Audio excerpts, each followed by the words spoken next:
In the wrestling world, the people are represented by two separate but unequally important groups.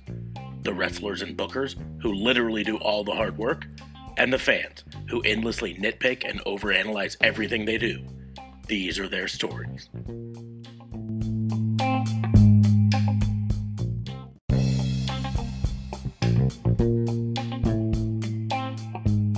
Welcome to Raw and Order, the wrestling booking unit, the only wrestling podcast on the planet that is too big for one night, but we're going to give it to you in one night anyways. That was good. I like that. Well played. I am Detective Mark Smarks. I am joined, as always, by my partner in crime, fighting District Attorney Vincent K. Fabe. What's going on, man? How are you? I deeply enjoyed the delay you had in the countdown because you were wondering if I was going to ruin it or Justin was going to ruin it. Also joining us from the frozen tundra of Montreal, Canada, host of Real Talk Radio, our own RCMP, Justin LeBlanc. How goes it? It is me, still self-isolating as all of you should be. I am here after a WrestleMania-filled 2 days, which I've only watched 1 day worth of, but Slacker. We are here to do a recap. Some people have to work on the weekends, but from home. Yeah. Easy. Some people do. Like both of us. Yeah, like both of us. We still watched it.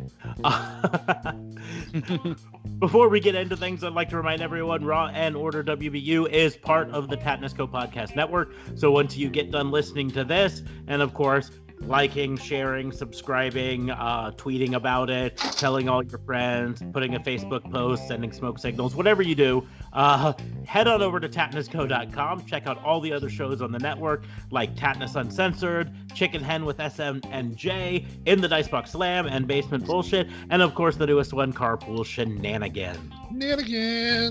Shenanigans. I swear I'm gonna pistol whip the next person who says shenanigans. Hey Farva, what's that restaurant you like so much downtown? The one with all the crap on the walls? Oh, you mean shenanigans? Yeah. Nah. Okay, we are gonna get into it because it was 2 nights of WrestleMania. Yeah, we gotta talk wrestling, or we're gonna have a 5-hour podcast here. Yeah, well, it might still be 5 hours with two nights of WrestleMania. There's a lot to unpack on there. That being said, before we actually pre-show, I do need to ask: are we doing pre-show? I'm gonna cover the matches on the pre-show, but it's just kind of quickly. Sorry. Before we get into the actual matches, though, I want to point out that I think it was even before we started doing this show, DFA and I had lots of conversations about how WrestleMania really would do best as a 2-night event. And I think the only thing that was missing from this that would have made this a absolutely phenomenal 2-night event is a crowd. Because the matches were great. The matches that they went outside the box were fun. It's just that, there's that weirdness with no one in the crowd that made it just not quite feel like a WrestleMania. Just imagine Barclays full of people followed by Giant Stadium the next night. So you have a lower card Barclays first night, and then you cross the river in New York. Of course, we probably shouldn't do that right now because COVID. God bless you folks. I'm praying for you. Cross the river over to Giant Stadium, and you have the big event. All of your main events. You have your mid cards the first night. You have your Brock and Drew McIntyre and all that on the second night, which actually happened on the second night. But all of that on the second, all the title stuff on the second night. I think see them doing it the way they did this one, where they split up the 2 brand title matches. Now, the nice thing for this, they kind of intermingled between the 2 main brands, so it wasn't all SmackDown on one, it wasn't all Raw on the other, right? Yes. But I think they could do some major stuff. I think they could also then use the 2 nights to set up some fun storylines, like some things that happen on the first night then affect what happens on the next night. Yeah. You could have I'd love to see King of the Ring pay-per-view with that, which is exactly a tournament that happens on the first night, and the winner of that tournament goes on to the second night to face the champion. Title shot, or yeah. Before we don't want to talk too much about that because guess what? They just did it. They gave us 2 nights. They didn't even have to listen to our podcast to hear us talk about it, right? but we're going to talk about the 2 nights. We're going to start off with the pre-show kickoff show on night 1, which was Drew Gulak versus Cesaro. Kind of a precursor to the Sami Zayn versus Daniel Bryan match that would later.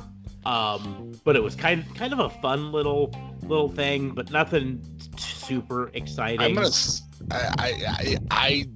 wasn't in love with it. I thought it was a little short, considering how many times they plugged other matches, and some of them they plugged twice. Of course, the one that they plugged twice actually had 2 matches. So, I guess I just thought it was a little short. I thought no jokes towards Drew Gulak there, but it was an okay match. Wasn't Drew Gulak the one who kind of pushed Daniel Bryan to his edge? Mm-hmm.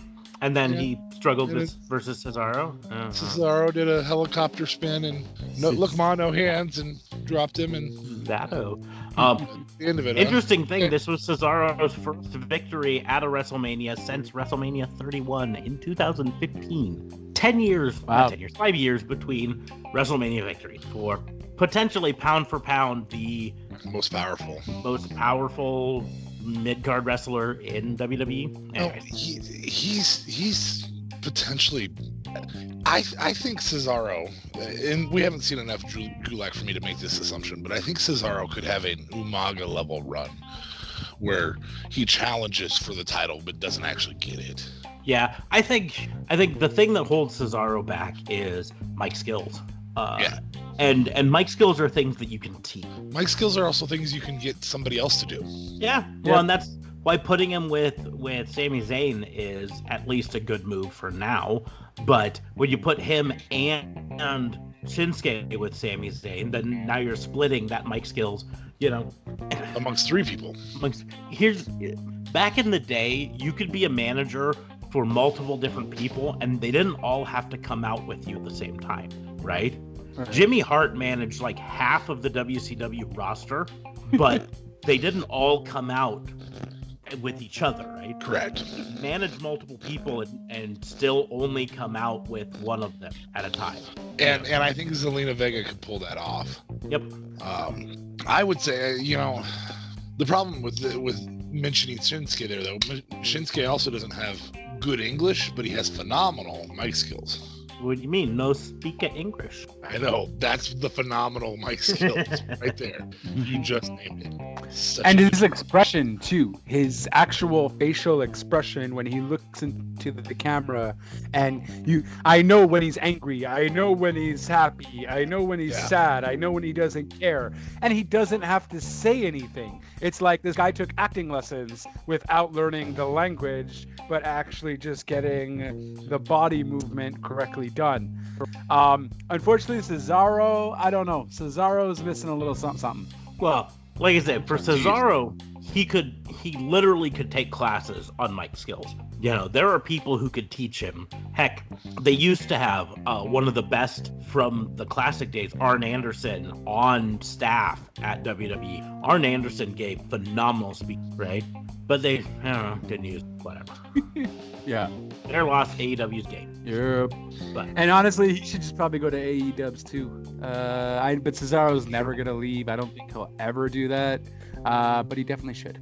Yeah, that's the deal. I mean, he would be good pay. He would be potential main Carter in AEW for sure. Especially if he just took some time to, get under Chris Jericho's wing for a bit and learn a little bit better mic skills. But he's phenomenal in the ring. So, moving on to the first match of the actual they kicked off with the Women's Tag Team Championship match, which kind of surprised me that they started things off with it.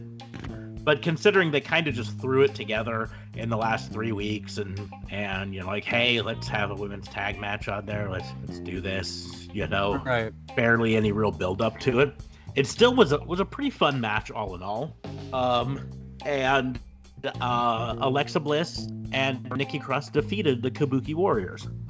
So we have new women's tag team champions, Alexa Bliss and Nikki Cross. They are now 2-time women's tag champions. So the only 2 times, I believe. Yep.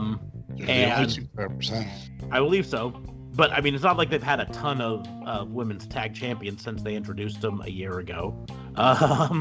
You know, they had the Iconics, they had the Boston Hug, and they had the Kabuki Warriors. And I think that's it. Oh, and of course, Alexa Bliss and Nikki Cross. Right. But it was kind of nice. Alexa Bliss ended up having to hit a second Twisted Bliss to finally put them away and win. But a fun match all in all. So we'll see, you know, what happens there. Reports kind of have it that Kairi Sane is really considering leaving. Unhappy there, and her contract is up soon. And so some of this was maybe just let's get the belt off them so that if she leaves, we don't have to figure that out later. And some of them, I think, is, they've got Nikki Cross and Alexa Bliss. Alexa Bliss, legitimately one of WWE's best female talkers. Mm-hmm. And I would argue one of the most improved women's wrestlers. I'm not going to say she's Charlotte Flair, right? But considering when she came to WWE, she was a former fitness model and cheerleader, Yeah, right. Yeah, she doesn't wrestle like a diva, even though she was one. Exactly. Yeah. She puts together good matches. She does some good moves. Her DDT is fun to watch. And so having her with a belt that can go across any brand, I think is a good idea. And Nikki Cross, especially is just her ability to speak. Yeah. I wanted to give big props to Michael Cole in this, because at the very beginning of the match, he actually looked at JBL. And by the way, I would like to point out that since I'm bringing up JBL, way back when we talked about who we would have as a heel commentator, and I said he's a pretty good heel commentator because he's actually an asshole in real life. Yeah, he's a pretty good heel commentator. Just so everybody knows again. I almost wanted to punch my TV tonight, but we can get to that later. Anyway, but Michael Cole mentioned to JBL about he doesn't know how hard it is to really commentate until he's had the pleasure of commentating with Nikki Cross. And I spent a lot of time on the SmackDown podcast after she did commentary on how entertaining that was. So it was truly entertaining. I since you mentioned SmackDown podcast, we should probably give an apology. Good time to give an apology and bring up. If you guys are shaking your heads wondering where the SmackDown review for this week is, we are wondering where it is too, because it disappeared. So we had some technical difficulties with that file. We don't know what happened to it. He recorded the dog ate my MP3 file. Apparently, he recorded it, he uploaded it, it disappeared from our system. We don't know what happened, so we apologize. If I uploaded it to the wrong place, or I'm not the tech guy. You guys are producers. I'm not. I'm just a dunce. Oh, that is stuff. But anyways, back to the match. It was a good match, all in all. I mean, it wasn't, top of the tier match, but it was a good kickoff match for the night. I think it was a good open. Had some good energy, some good pace back and forth, and got it off on a good foot. So I was pretty impressed with it. And I'm an Alexa Bliss fan, and so having her have the belt again, I only wish they'd allow her to be heel Alexa Bliss again, because they have her now being this kind of tweener Alexa Bliss, and she is so good as that bitchy girl that you want to hate. Moving on to the next match. Oh, hold on though. I just want to point out though, on that match, I loved the outspokenness of Asuka. I thought she was hilarious. She was just always going around the ring. So fun. It was amazing. I loved it. I'm like, Asuka, you're awesome. You should do more of this. Even when the crowd is there, the crowd will love it. Everyone will get into it. And I'm happy with it. It was a decent match. It's just I felt it went a bit quick. That's all. I was a deep fan of her discovering the term "I know" in English, because that's all she said in English the whole time. That's it. And they did. You know, I mentioned on my AEW reviews how much I liked how vocal the AEW wrestlers were in these empty arenas, talking back and forth to each other, talking smack and jaw-jacking. And WWE did a lot more of that on both nights of WrestleMania, where the people in the ring weren't silently doing their matches. They were being a lot more vocal, talking back and forth. And so it really worked pretty good. And that this match started it with Asuka talking smack and Kairi Sane talking smack. And, you know, here's hoping that if Kairi Sane leaves WWE, that she goes someplace that we can easily watch over here, like an AEW. But reports I'm hearing say she's really thinking of going back to Stardom in Japan, where she was a big star. Okay. That's not the be-all, end-all. If she goes back to Stardom, I mean, B. Priestley came from Stardom. A bunch of the other people in AEW previously worked on Stardom. So it's still something that could cross over here eventually. But I love Kairi Sane. I just think WWE was never probably the right fit for her. Right. Well, she did okay in NXT. NXT was a good fit. NXT was a fine fit overall, but NXT behaves a lot more like those other like semi-indies. Mm-hmm. Like somewhere between indie and pro. So anyway, moving forward, we're gonna move on to the next match. Is the match everyone was waiting for: Elias versus Corbin, because that's what people wanted to watch, right? Next. Elias it beat wasn't a horrible match. No, it wasn't. It wasn't a great match. I would like to say I did not like the ending of it. And yeah, that was odd. You try to cheat, so I will cheat. Mm-hmm. So the face that you're trying to build up as the face, which admittedly Elias has spent most of his career on the main roster as a heel, but they're obviously playing him as the face in this, and the face wins with a flash roll up and a handful of tights, a very heel move, and I'm just confused by that. You know, it didn't protect Baron Corbin in any way. I mean, he still went down. It didn't protect Elias. I would have much preferred Elias hit the drift away and score a clean victory at WrestleMania. But especially with it being kind of a revenge match. Mm-hmm. Yeah, this is the blow off. This is where it's supposed to be. Elias finally gets it to come up and on King Corbin and wins. And instead attempted murder. Yeah. I mean, at the very least, take it outside the ring and throw him off the same balcony he threw you off of. Yeah. You know? Yeah, exactly. At least. And then get back in the ring and have him be counted out. That would have been hilariously awesome. Yeah, something like that. But like I said, it wasn't a horrible match. There were really very few dud matches on these cards, but this by far was one of the lower points. Yeah. Well, I didn't mind it necessarily at the same time, right? The world title matches, which we will get to, were worse, I would say. Ooh, this will be an interesting conversation later on. So that will be. We will move on to the first of the world title matches, but it's not the world title matches you're referring to. This is Shayna Baszler versus Becky Lynch. And still disappointed though.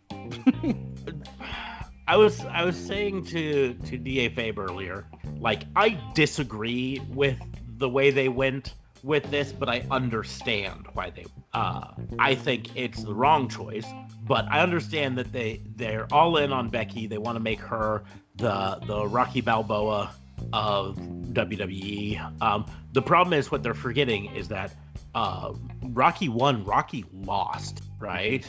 He did not win, you know, and then he had to go work his way back up to win at the end. And that's where Becky works the best, as the underdog searching for the belt, not the belt holder. So this was a perfect a perfect chance for them to put the belt on Shayna, have Becky go off and lick her wounds for a bit, and then come back and work her way back up to have her revenge match against Shayna Baszler to win back the strap. Well, and the other thing, this is a story they actually told in the ring, like where Becky sat there and went, "What do I have to do to beat this girl?" Mm-hmm. Just tell that story a little longer. Yeah. just have her lose so that then she has to go off and figure out what she has to do. Like I say, it wasn't a bad match. I would, if I were reviewing it by itself, I probably for this match would have given it an 8 or a 7.5 out of 10, right? Not bad by any means, but the ending just left a lot to be desired. And it left a lot to be desired when we get to the ending of a future. That really kind of points out the flaws of this map. But I mean, it was like I said, it was a good match all in all. Baszler did her Kirifuda clutch, back and forth, and in the end, Becky won by doing the same thing that people down in NXT, which was roll through the Kirifuda clutch to pin Baszler and win. And just it just left a little bit to be desired. I'm like, eh. Yeah, it wasn't. I didn't want Disarmer, but I wanted. I don't know if she was gonna win. I mean, what I wanted was Kirifuda clutch and Becky pass out. That would have been gold. Yeah, this would have been a perfect. I don't tap out. I passed out. A Stone Cold moment. Yes. Right. Yeah, that would have been good. I would have enjoyed that at least. And then she comes back, and at SummerSlam, she finally earns her match, her rematch, and Shayna puts the Kirifuda clutch on her, and then Becky's able to do the same move. She figured out how to beat the Kirifuda clutch by doing this roll through pin move, right? That's fine. That's a good storyline. But yeah, watching old matches, watching how Rhea beat her, or Kairi, I think, beat her with that. So Rhea didn't beat her that way. Kairi did, though. But anyways, like I say, I understand why they went this way. Reports have it that Vince is not as high on Baszler as he once was, and maybe that played into it. But it's still, it just left me wanting a little bit more. But moving on to the next match, we had the second of the matches involving Sami Zayn's international gang, the Intercontinental Belt. Sami Zayn versus Daniel Bryan. Of course, we had Shinsuke and Cesaro out at ringside to.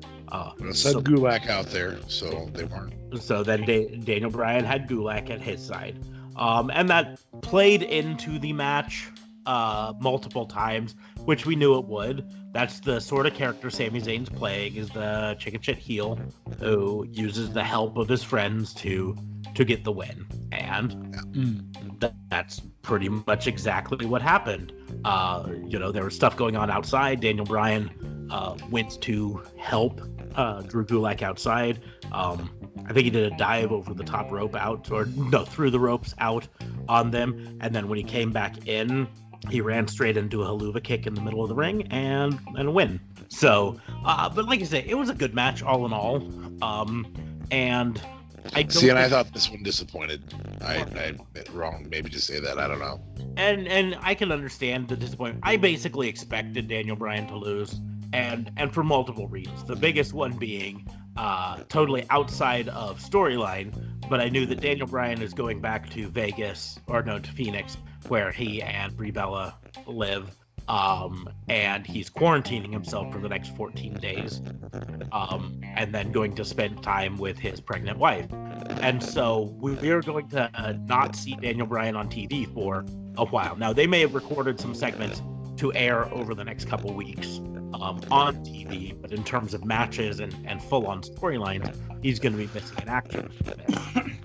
But don't they have enough material for only Raw, technically? Well, I hear they recorded Raw, but they might have recorded some extra stuff to go on as well. But like, not enough for a full show. Okay. So they've got but what happens after that, they still are kind of up in the air. But that's why I just kind of knew that Daniel Bryan was going to lose, because there's nowhere for him to go if he's not there to film anything. We will move on. Sami Zayn versus Daniel Bryan. Like I say, it wasn't a bad match. It wasn't a great match. It wasn't like highlight of the night, but we'll get to highlight of night 1 and then highlight of night 2 in a bit. But I didn't hate it. Now, in terms of highlights of the night, some people would probably put the next match, John Morrison versus Kofi Kingston versus Jimmy Uso for the SmackDown Tag Team Championships in a ladder match.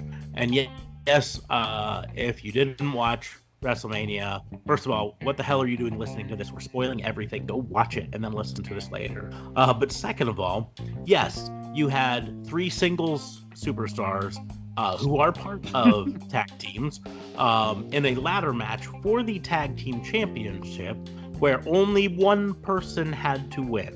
And they still did it exceptionally. It was still a great ladder match. I think they could have had this ladder match and not necessarily put the belts on the line, but put a shot at the belts on the line. You know, said, hey, because Miz can't be here tonight due to whatever they want to make up for the Miz, instead of this being a match for the belt, it's a match for the shot at Money in the Bank or whatever. So then do you just make some guest commentary if you do it that way? I mean, this is a little bit FBI-ish, but... I don't know. You could take Morrison out of it, but you could even make a storyline where if Morrison wins, they get Money in the Bank off. You know? So he's got something in the match. If he wins the match, they don't have to defend the belt against either of them. So he could win it and secure him and Miz a little bit longer of a title reign. Sure. But in the end, it was for the belts. So I didn't hate the format though of one on one. Like, I understood kind of where they were at there. Yeah, it did. It wasn't confusing. It just was like. I think had there been 6 people, that would have been a more confusing match. It very well could have been. Frankly, I think if they were doing it right and they wanted to, and I know it simply comes down to they feel like WrestleMania, it has to be the biggest, most spectacular match you can do. And one-on-one matches aren't always that, especially when you're talking about ladder matches for the titles. So I get that. But, you know, for someone, if someone was tuning in to WrestleMania and wasn't aware of storylines and saw a ladder match for the Tag Team Championship, but there were only 3 people in there, I could see them being a little... that being said, there has been precedent before in WWE and WCW of a tag champion defending the belts solo. It's happened multiple times, so it's not the worst thing in the world. Braun Strowman. Yep, Braun Strowman did. Way back in the day, there were times where I want to say Sting was tag champion with like Lex Luger. Lex Luthor's. Wow, Superman's nemesis. There was a time he was a tag champion with Sid, and they split up because Sid turned on him, and so I do recall that as well. Yep. And so I mean, it's happened before, but anyways, to get to a phenomenal match all in all. Some really great high spots. I mean, nothing you wouldn't expect from Kofi Kingston and John Morrison. And Jimmy Uso ain't too shabby in and of himself either. But it ended. You had John Morrison on one ladder grabbing at the belts. You had Jimmy Uso and Kofi Kingston on other ladders grabbing at the belts, hanging above the ring. They were able to pull down the little coat hanger that they hang on, and they're fighting back and forth over him, and they both deliver, I think it was a headbutt to Morrison, and Morrison falls backwards, but he holds onto the belts when he falls backwards, and so when he lands on the ladder beneath them, he's got the belts, therefore he has retained. Yeah, and this is actually this brings up a point that I've been frustrated with in past ones. In fact, a TLC that Edge and Christian won the championships at, they stayed on top of the ladder and held the titles. Technically, in a ladder match, you have not won those titles until your feet are on the ground. In fairness, though, they could argue that Morrison still won either because he was on a ladder suspended above the ground when he had them. But anyways, then he fell. That's true. And one of them was on the ground. One of the titles was on the ground. Yeah, but then he fell onto the ground anyways, and then therefore he was the champion. If there had been a mad scramble to get down the ladder to grab the titles and be on the ground, that would have been really cool. I can't submit much. But no, I mean it was so. I mean, great high spots. There was a tight walk into Spanish Fly by Morrison and Kofi that was really fun to watch. So that I mean, may have been the first Spanish Fly I've ever seen in WWE, non 205 Live. I know there have been a few of them. Ricochet's done them once or twice. Okay. And they've done them a lot in NXT. But the Spanish Fly is one of those moves. If it's done correctly, it doesn't look too bad. It doesn't look quite like a Canadian Destroyer. But sometimes they do it, and it's just one of those where you're like, just don't jump. That was not the best ever I'd ever seen. However, that said, it was the only one that looked like the rock bottom finishing that it has, because obviously it has their arm across the other person so the landing is the same as the rock bottom without being on top of a rope and flipping and all that stuff. And so that was the first one I'd seen that though it wasn't executed at the beginning well, at the end it looked very, very damaging.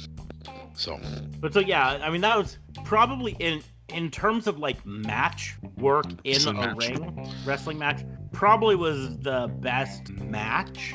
Best wrestling match of the night. Best wrestling match, yeah, of all of WrestleMania this week. Probably. But not necessarily the most entertaining segment of WrestleMania. Yeah, I would say there were 4 that were above it, but we'll get there. Or 3 that were above it. Sorry, so following up a ladder match, it was the Kevin Owens versus Seth Rollins match. And I would say this was more entertaining. Yeah, which was, I think JR would have called it a slobber knocker if he was still calling for this. There was kind of neat little thing where it started off and it got to a point, and I'm trying to remember everything because it's been a night and there was a lot of stuff to remember tonight too. But didn't Kevin Owens technically win by DQ at one point? Yes. Yeah. And then Kevin Owens technically won twice. Yeah. Rollins hit him with the ring bell. That's right. So Kevin Owens won with the disqualification, and Seth Rollins was just leaving, smirking like the chicken shit he is. And Kevin Owens grabbed the mic and said he wanted it restarted. It would be no disqualification. And at that point, the match did restart, and it became just absolutely crazy. And, of course, Rollins now, since it's no DQ, he could do whatever he wanted to. And so using the ring steps and chairs and pretty much everything he could, the ring belt again,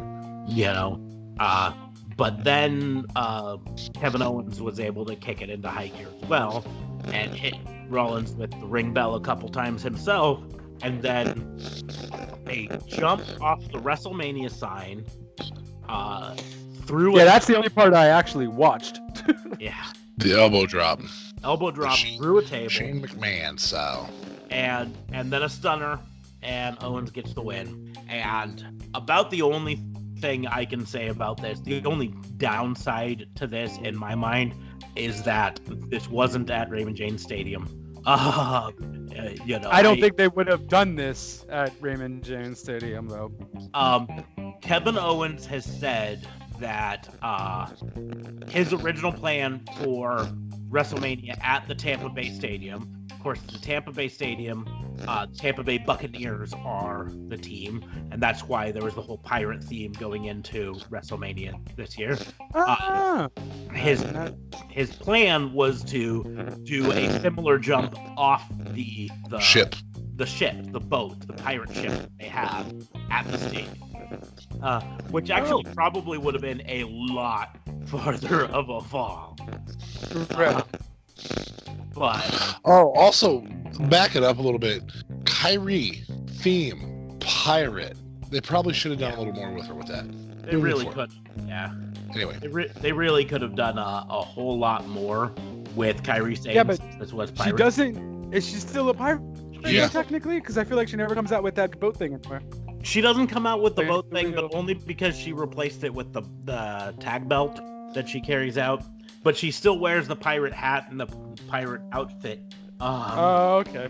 Well, I also would like it if the Kabuki Warriors had used her music instead of Asuka's, but her music is a Face's music, and so you go yo ho. Sorry. I think both of those women should just go to AEW, but let's get back on with the match. Yeah, well, yeah, we could probably say a lot of people should go to cow. AEW, but no, I mean, the Owens versus Rollins match was a fun match, all in all. So would you say, since I didn't watch good. it, would you say match of the night?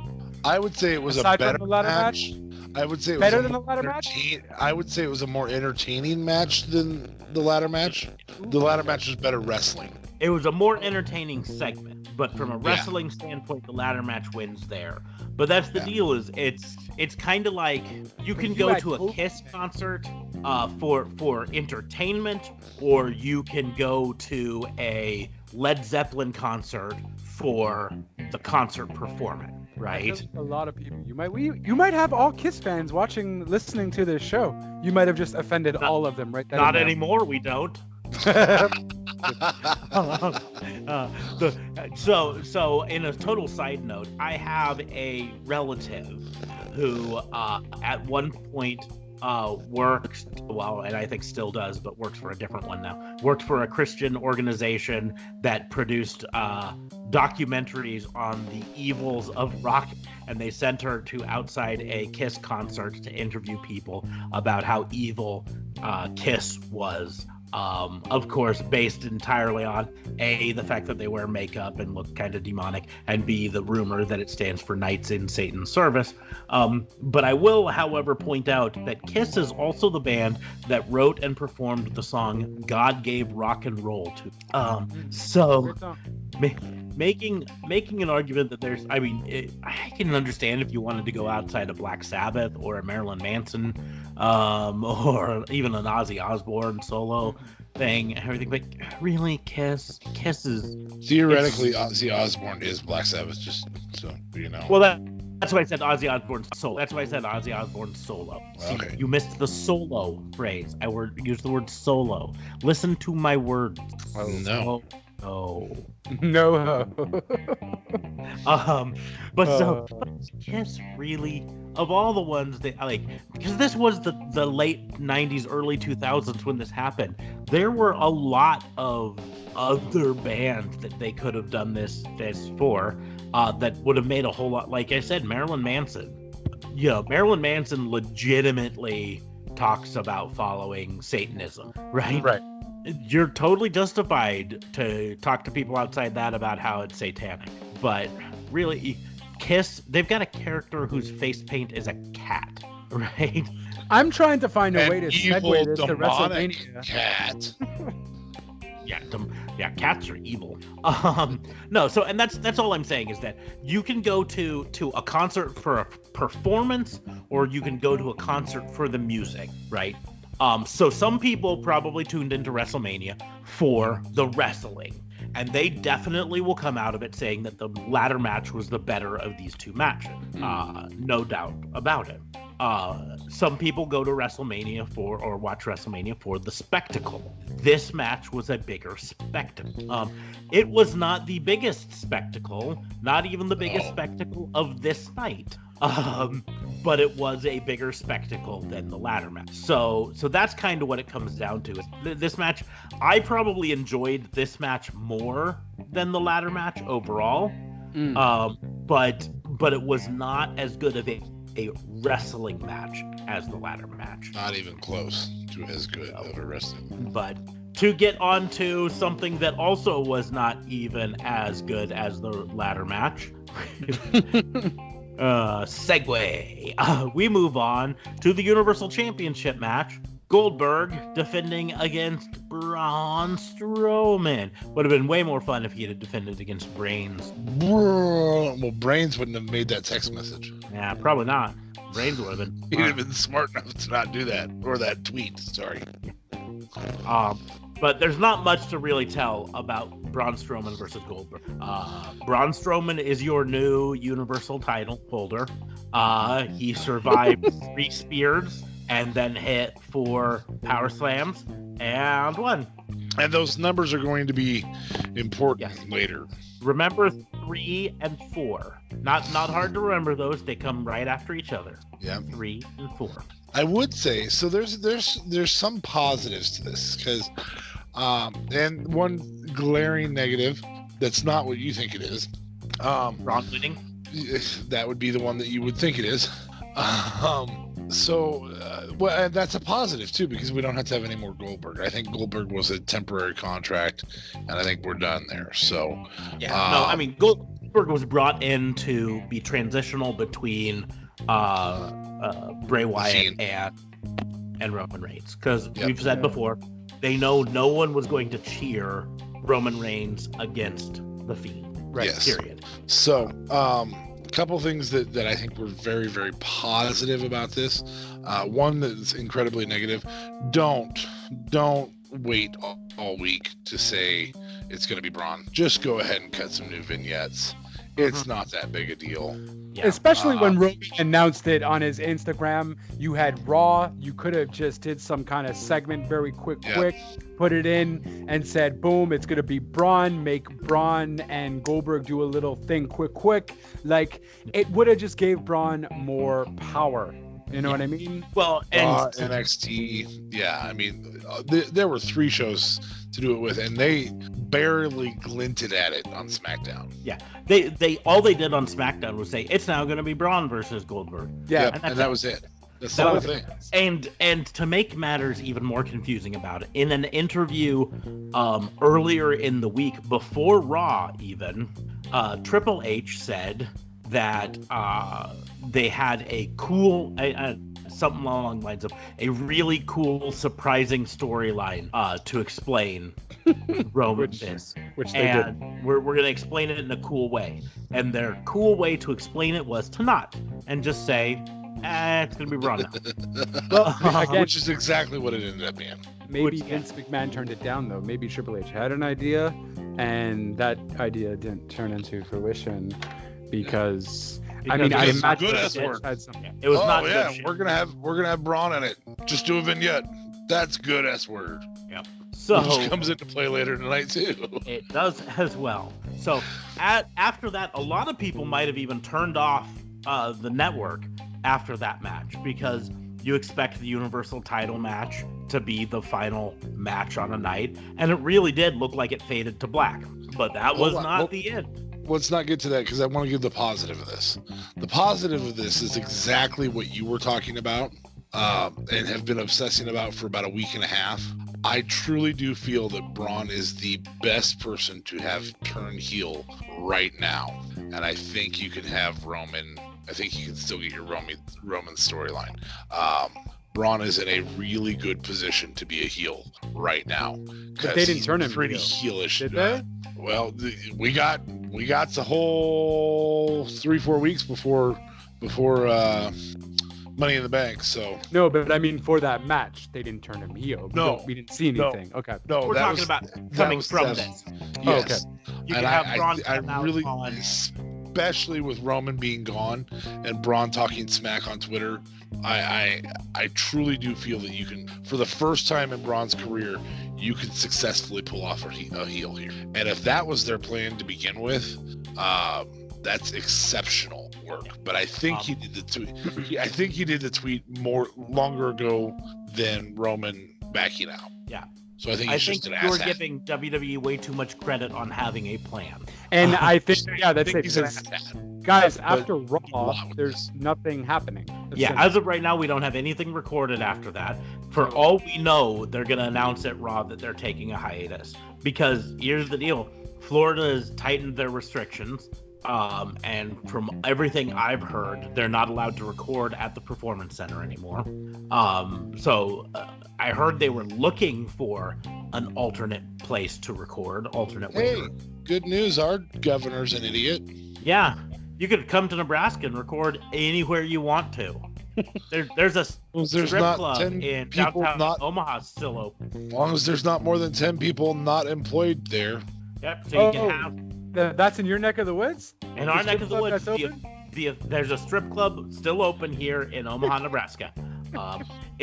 It gets away with it because even though there's a directive health measure that says no more than 10 people not under your employ, that's an important part of it there. And every restaurant and bar has to be served carry out or delivery only, so you can't sit down in it. But here's the deal: this particular strip club doesn't serve alcohol or food. So all they have to do. And they do have carry out strippers. Yeah, apparently. Well, they're still doing lap dances, so they're not doing those 6-foot separation. That's what I'm saying. But oddly enough, I actually had a conversation with my mother about this today. I'm just saying, I don't want to motorboat him right after some other dude motorboated him. Nope. And get his coronavirus. You're saying, that's I'm where going to wipe it down with Lysol first? Just have a can of Lysol and sprayer. Yeah. Okay, now you can do it. This isn't going to affect your glitter, is it? But, okay, guys, just a quick little thing, though, since we're talking about strip clubs, because I know a lot of strip clubs in the United States, though, there is actually no touching technique, right? The official rule is you can't touch them, they can touch you. But let's just say touching tends to happen. Okay. It's not there now. Boy, we're going to go completely off the rails and talk about Nebraska strip club laws. In the state of Nebraska, sorry, go on.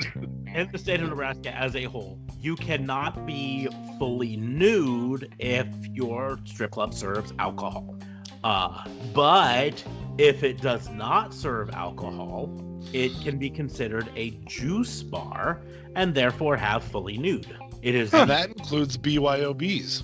Yeah, you can even have a strip club that's a bring your own alcohol, because you're not serving it. Fair game, fully nude. It is the dumbest law ever. To be fair, a BYOB strip club sounds kind of cool. And I'm from Montreal. We have all kinds of strip clubs here. I've never heard of a BYOB one. Well, I am giving you the idea. You can create your own BYOB strip club in Montreal. God darn it, guys. I am making a strip club, a BYOB, and I am inviting you guys to come, and that's where we're going to do our podcast while we get lap dances. And make sure to build a liquor store right next door, because that's what most BYOB strip clubs do. Yeah, for sure. Guys, do it. So they can that's it. The owner owns the alcohol sales across the street. Or perhaps even attached, but with a firewall between the two. As long as he's not serving them directly in the building. Now, the city that DA Fabe and I both used to live in for a long time had its own stupid strip club law, which was that stripping could not happen 10 o'clock after 9 o'clock. You could have one strip club there was. Yep. All the stripping shut down at 9 and became a dance club. At 9 o'clock, it turned into a dance club. Oh my god. Very weird. Very, very weird. Just the dumbest law. But anyway, I can also tell you right now that my wife listens to this podcast, and I guarantee you I will get a text message when she's listening to it that says you are not doing a podcast from a strip club. So I can also say, I haven't patronized a strip club in a very long time, so maybe the rules have changed. I don't know. To Officer Smarks' wife, it's not a strip club, it's a juice bar.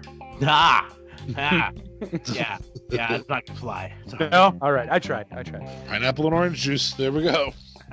Anyway. All right, so we're gonna get on to the final match of the night. So a lot of people might have thought WrestleMania Night 1 was over, but it was not. You still had the Boneyard match, which actually, despite the fact that we gave them a ton of crap for not explaining what the hell a Boneyard match was, they did explain it before the match started. Yeah, they explained it before the match started, and it made sense as a Boneyard match because it took place in a kind of not really a cemetery, but not a not cemetery. In an obviously studio cemetery. Yeah, a very, very put together cemetery. Yes. With a giant barn. Which took them 5 days to make, by the way. Doesn't surprise me. And then blow up. But that's a spoiler for about 5 minutes from now. So they put together this Boneyard match. Started off with a hearse pulling up and Undertaker's music playing and these goons in robes come out and they open up the back of the hearse and they pull out a casket. And so you're like, oh, it's gonna be Undertaker, right? Nope.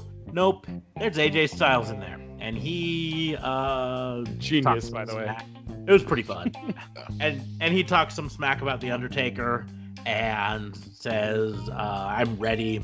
And then to, I believe it was Metallica music. Yeah. Yes, it was. It was a Metallica song.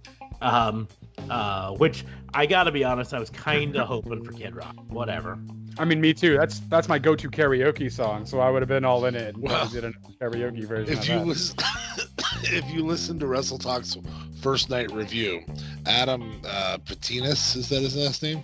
Blampier, the new guy. Whatever. The new old guy. Yeah, the new old guy is not familiar with Metallica, and at one point calls them Metallica, and then also said it.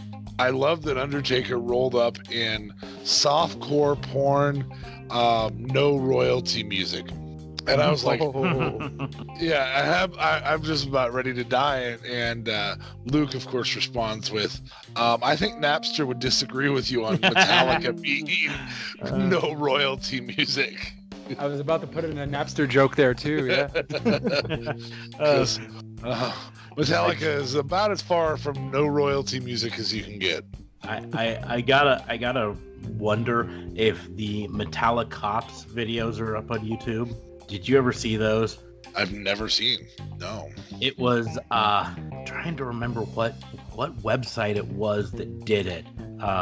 It was during the whole Metallica suing Napster. Gosh, that would be fantastic.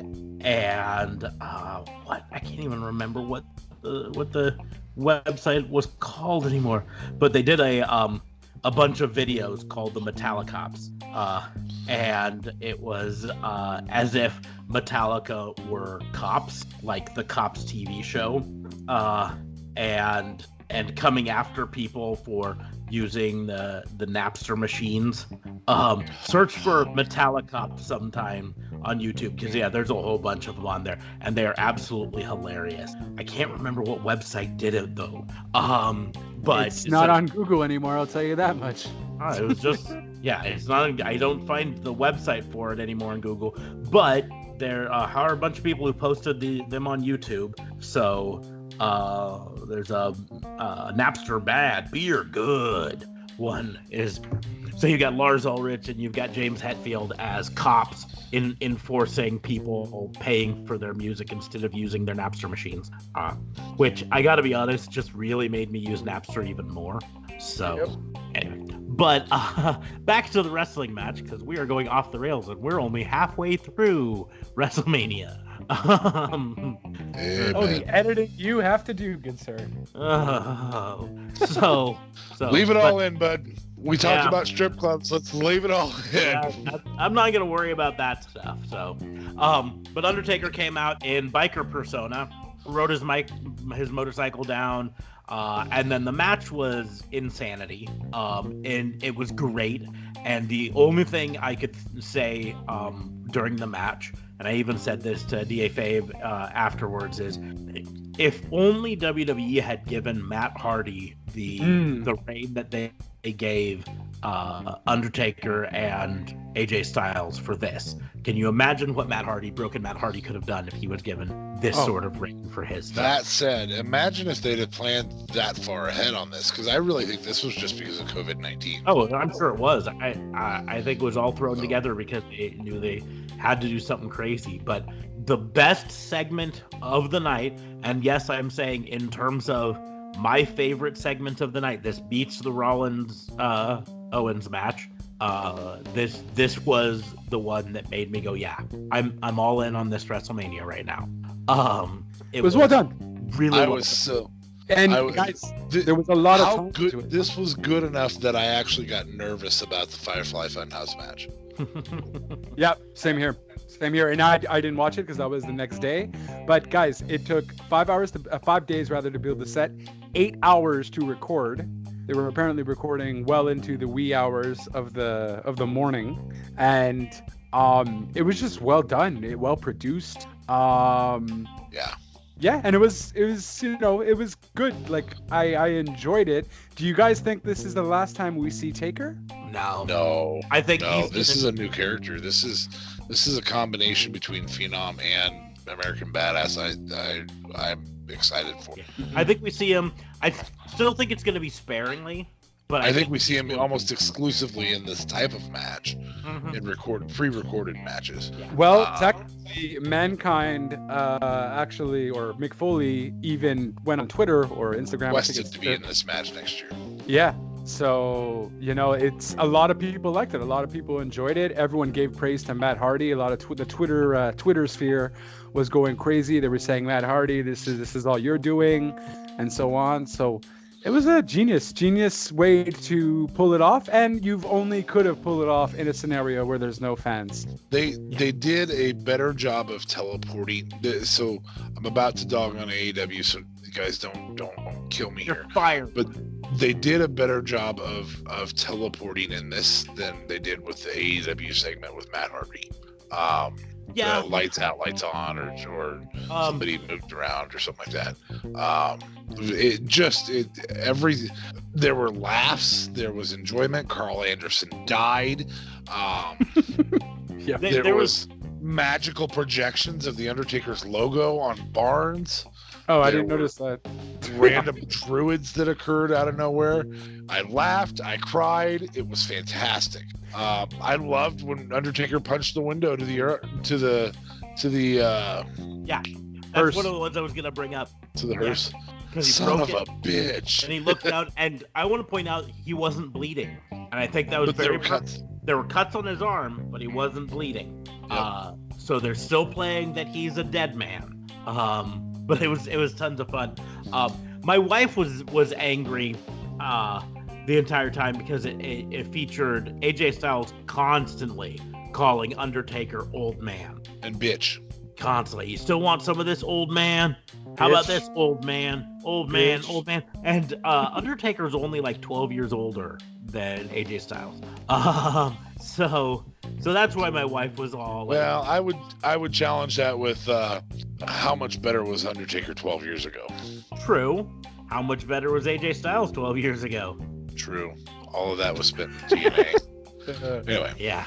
Anyways, but no, it was a phenomenal match. I would say that the problem AEW had with their teleporting is that they tried to play it off like teleporting, when the storyline is that it wasn't teleporting, it was Vanguard 1 projecting hologram of Matt Hardy at different spots, and that Matt Hardy was never in those spots. It was just a confusion tactic. But because Matt Hardy's character is not supernatural, he's crazy.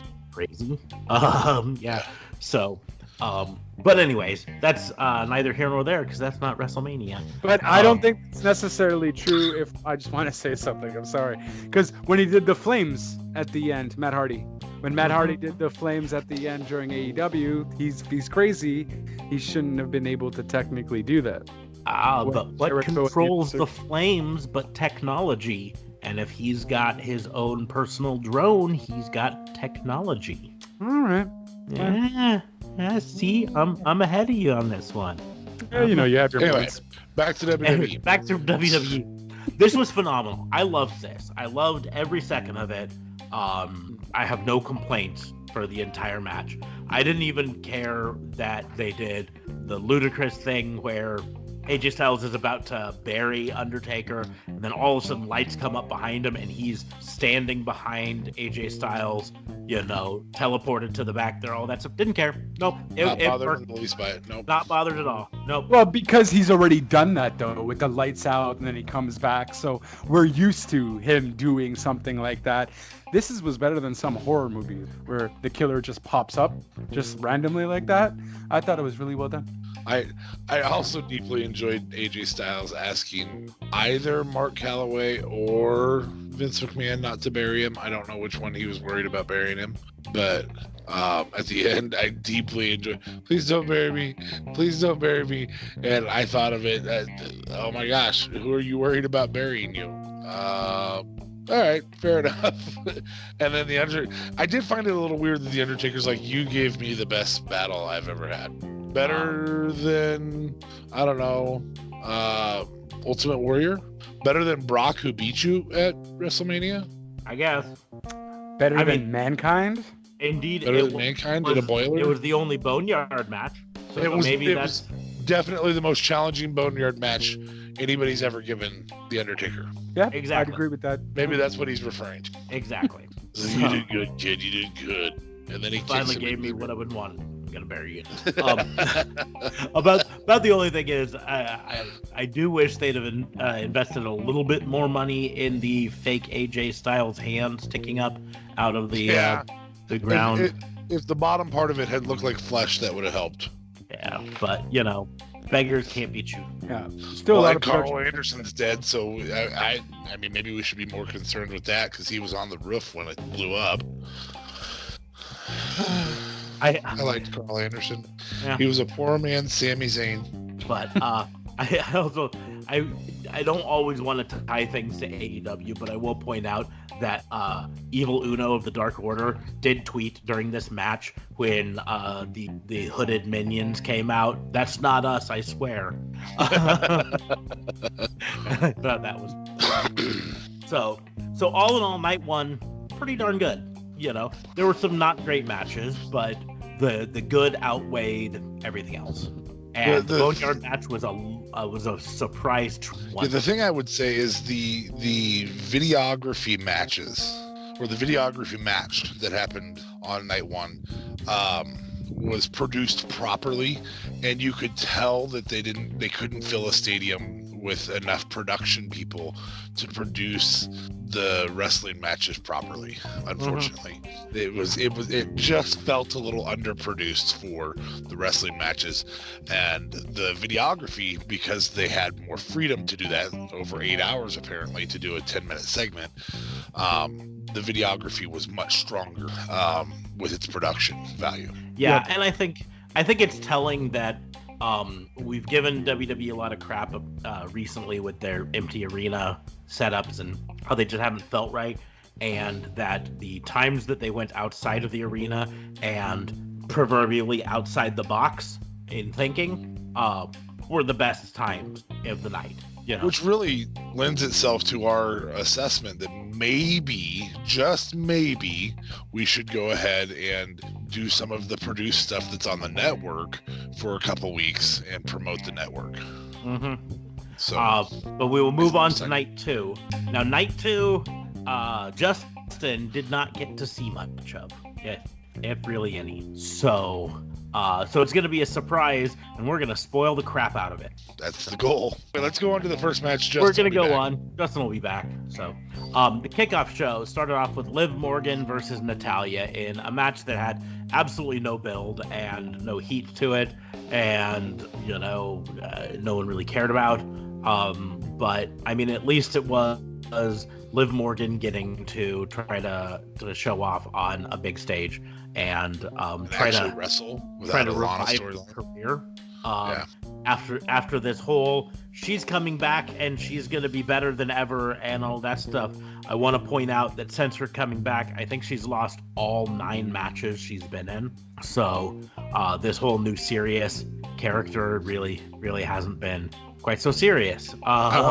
Well, I will also point out that the cheat sheet that I'm looking at says she was 0-9 entering, but she did finally get a win tonight, and she beat Natalya.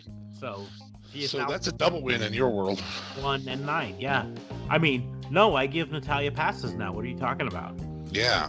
I was the one that said she was uncharismatic last week, but I mean, I'm still heartbroken on both fronts. Did you take some Canadian heat for saying that about Natalya? You know what? No one threatened to kill me, so I would like to say no. I'm surprised you're still considered a Canadian citizen. Have you checked your papers? They might have... Papers? Checked my papers. To be fair, everyone's kind of in isolation and everything's done online, so we'll wait till Corona's gone and then we'll see what happens. Yeah. They're going to be like, okay, everything's clear from Corona, and by the way, Justin, you're out. What did I do? You were bad-mouthing Natalia, and so you've got to go down to the United States. Oh, man. So much for your health care. I know. God damn it. I'm screwed. Yeah, welcome to our world. I am Canadian. It's great to be Canadian, guys. On to the WrestleMania match.